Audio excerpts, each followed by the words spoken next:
Bismillahirrahmanirrahim. A keni dëgjuar për një personazh që quhet Said ibn Hudhaim? Ky është një burr të cilin Hazreti Omeri e përzgjodhi që të ishte guvernatori i qytetit të Humsit në Shami Sharif, në atë që sot njihet si Republika Arabe e Sirisë. Rreth një vit pasi ky kishte nisur punën, Hazreti Omeri shkoi drejt Shamit për të bërë një inspektim, për të pa hallet e njerëzve, për të kontrolluar guvernatorët e zonave të ndryshme. Dhe kur takua me njerëzit, ata u ankuan për guvernatorin në Humsit. Dhe Hazreti Omeri u mërzit për këtë. Por tha me veten e tij, ky është një burr që ka cilësi të mrekullueshme dhe dua ta ballafaqoj me njerëzit e të bindem nëse është vërtet siç thonë apo ndoshta nuk është ashtu. Dhe zhvilloi një ballafaqim historik ndërmjet guvernatorit edhe masës së gjanë të njerëzve, prej të cilëve kishte shumë që ankoheshin për zotërinë e tij. I tha, njerëzit ankohen për ty. Çfarë ankohen? 3 gjana. E para, nuk na përgjigjet natën. Një herë në muaj zhduket dhe nuk e shohim. Dhe e treta, ka raste që jemi duke nejt, apo jemi në ndonjë aktivitet, apo në një punë të zakonshme prej punëve të drejtimit të vendit, dhe guvernatori kalon në një gjendje të çuditshme emocionale, gati një gjendje të fiktit, për të cilën asnjëherë nuk flet dhe nuk e dim arsyen. Ai zotëri uli kokën. Dhe i tha Hazreti Omeri që unë nuk do të dëshiroj kurrë që të flisja për këto gjëra. Por me që jemi në një ballafaqim, edhe njerëzit duhet të dinë dhe zotnia jote ke ardhur nga larg dhe më kërkon llogari me të drejtë. Unë po përgjigjem. Natën unë nuk i përgjigjem askujt, sepse ditën e kam caktuar për punët dhe hallet e njerëzve. Ndërsa natën ja kam kushtuar Zotit tim. Ditën unë dal me vonesë, sepse nuk kam një shërbëtor në shtëpi dhe nuk kam se kush t'i baj hizmet fëmijëve të mi. Prandaj zgjohem herët, falem, nis të përgatis bukën, të përgatis fëmijët e mi, t'i ushqej, t'i laj, t'i pastroj, dhe t'i baj gati për ditën e re.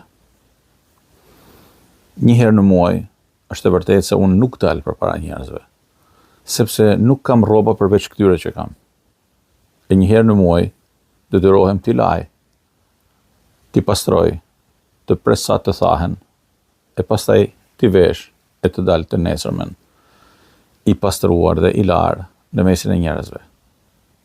Dhe e treta, është e vërtetë se në momentet të caktuara mund më kap një ankth i madh dhe një gjendje emocionale e papërshkruar gati me bie të fikt. Sepse në ditët e para të thjerrjes islame, kur paria Mekkase kishte kapur Hubejb Ensariun, sahabiun e dashur, të cilin pastaj edhe e ndëshkuan për vdekje, unë isha i pranishëm në mesin e njerëzve, kur paria Mekkase i thonin, a do të kishe dëshirë që në vend tanë të ishte Muhamedi sallallahu alaihi wasallam, e ti të ishe rahat në shtëpinë tane, me gruan tane, me fëmijët e tu. Ai zotni tha, pasha Allahun, nuk do të dëshiroja që pejgamberit alayhi salatu wasalam t'i hynte qoftë një ferë e vogël në kamën e tij, e unë të isha rahat në shtëpinë time me gruan e me fëmijët. Edhe pse unë aso kohë isha prej mushrikëve dhe nuk isha besimtar, dhe nuk isha musliman. Mirë po, më kujtohet ajo gjendje dhe e përbuz veten time se pse nuk i dola Zot, dhe pse nuk isha në krah të tij asaj dite. Hazreti Omeri tha me veten e tij, Allahumma unë të falenderoj ty që nuk më zhgënjeve në mendimin që kisha për Said ibn Hudhaimin. Të dashur të shtrenjtë, në jetën tonë të përditshme, ka momente të caktuara që ndoshta ne ngutemi për të gjykuar për një person dhe me të shpejt i drejtojmë gishtin se ky vepron kështu apo nuk vepron siç duhet. Pra, dashje pa dashje, në momentet caktuara ne garojmë thujse me njëri tjetrin se kush me bëhen gjyqtarin më të aftë. E gjyqtarin më të zellshëm për të etiketuar tjetrin, atë të tjerët, kushdo qofshin ata, me çfarë nuk është e drejtë dhe nuk duhet. Prandaj e themi shpesh herë që njeriu është mirë mos me ungut, me numru deri në 10 para se me fol, me u menu mirë para se me fol, madje edhe me hesht. Ndoshta me hesht më shumë se sa me fol, sepse nuk është aftësi e madhe të folurit të shumt. Sa është aftësi me ditë me hesht, atëherë kur heshtja vlen më shumë se sa florieri. Sepse siç kanë thënë dhe e kemi përsëritur dhe e kemi thënë shpesh herë, është më mirë që njeriu me u penu për fjalën e pa thënë, se sa me u penu për një fjalë a një gjykim të thënë gabimisht. Sepse fjala e thënë gabimisht e gjykimi i pa drejtë dhe i pa vend është si një plumë që kur del nuk kthehet më. Tregohet për një plak i cili ishte piktor dhe jetonte në një fshat të largët, ishte shumë i aftë dhe pikturat e tij shiteshin me çmim shumë të madh. Mirë po, njerëzit ankoheshin edhe i binin në qafë sepse e konsideronin si koprac, ai nuk ndihmonte njëri. Mirë po plaku nuk i jepte vëmendje fjalëve të hallkut, dhe punonte.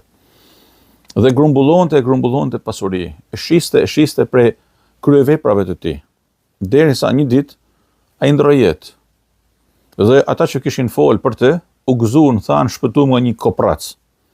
Mirë po çfarë ndodhi? Ndodhi që kasapi i atij fshati nisi të ankohej.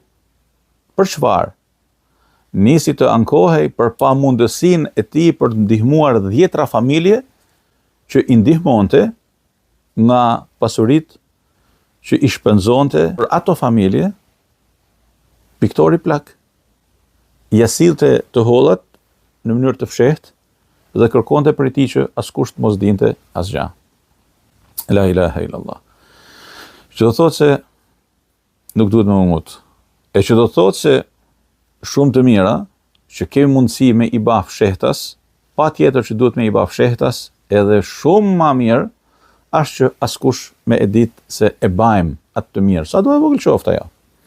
Sepse në ditën e gjykimit, një prej 7 llojeve të njerëzve që do të jenë në hijen e arshit të Allahut, është edhe ajo kategori njerëzish që e ka dhënë sadakan duke mos e ditë njëna dorë se çfarë ka dhënë tjetra. Pra fshehtas. E sa njerëzit mund të kenë folë dhe mund të kenë thënë që ky është koprac ose kjo është koprace, ky është njeri i ngushtë, ky është njeri i kështu, ky është njeri ashtu, mirë po tek Allahu. Çfarë problemi ka ai nesër ditën e gjykimit. E kjo është një thirrje edhe për shumë në realitetet e sotme që nguten edhe bajnë ngarë se kush me tregu ma shumë se sa tjetri për veprën e mirë, për sadakan, për këtë, për atë, deri për imtësitë e shtëpisë. Deri për imtësitë e marrëdhënies me familjarët. Të dashtun, leni disa gjana brenda 4 mureve. Leni disa gjana të fshehura. Allahu Azza wa Jall e ka bën natën pjesë të rëndësishme të 24 orëshit. Si për të thënë se disa gjana duhet të mbulohen me pelerinën e natës. Mos me i pakush, mos me i nikush. Kështu duhet jetë edhe për veprën e mirë, e kështu duhet jetë edhe për marrëdhënien që kemi me tjerët. Mos me ungut me i paragjyku, sepse paragjykimi, siç thuhet edhe në Kur'anin familjar, është një gjuna shumë e madhe. Allahu na udhëzoj drejt më të mirës. Allahu ju dashtë.